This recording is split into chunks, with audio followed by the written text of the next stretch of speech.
સુરતમાં ચાલતા ગેરકાયદે ગેસ રિફિલિંગના નેટવર્કનો પર્દાફાશ। અલગ અલગ કંપનીના બાટલા સહિત એક ઝડપાયો।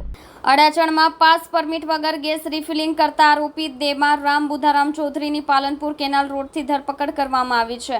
આરોપી પાસેથી અલગ અલગ કંપનીના ગેસના બાટલા સહિત કુલ ₹21,550નો મુદ્દામાલ જપ્ત કર્યો છે। પરમિશન વગર એક બાટલામાંથી બીજા બાટલામાં ગેસ રિફિલિંગનું કામ કરતા આરોપીઓ લોકોના જીવને જોખમમાં મૂકતા હોય છે। પોલીસે આરોપી વિરુદ્ધ કાયદેસરની કાર્યવાહી હાથ ધરી છે।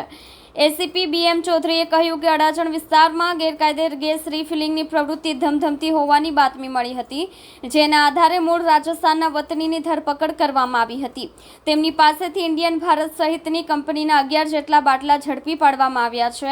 આ ઈસમ છેલ્લા 1 મહિનાથી આ પ્રકારનો ધંધો કરતો હતો।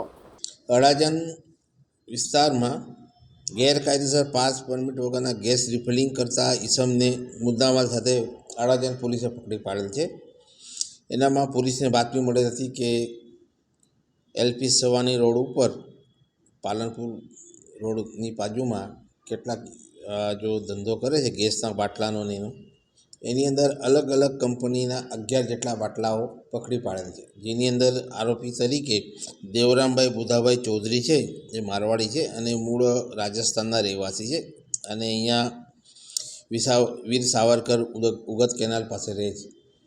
એની ત્યાં ચેકિંગ દરમિયાન અડાજણ પોલીસને બાતમી મળેલ હતી અને બાતમી આધારે ત્યાં જઈને તપાસ કરતાં અલગ અલગ કંપનીના ગેસના બાટલા છે, જેમ કે ઇન્ડિયન ગેસ છે, ભારત ગેસ છે, એના બાટલાઓમાં એ લોકો એકબીજામાં રિફિલિંગ કરતા હતા, જે આધારે પોલીસે એને પકડી પાડી અને 11 જેટલા બાટલા અને આરોપીને પકડી પાડે છે અને 21,550નો મુદ્દામાલ રિકવર કરવામાં આવેલ છે।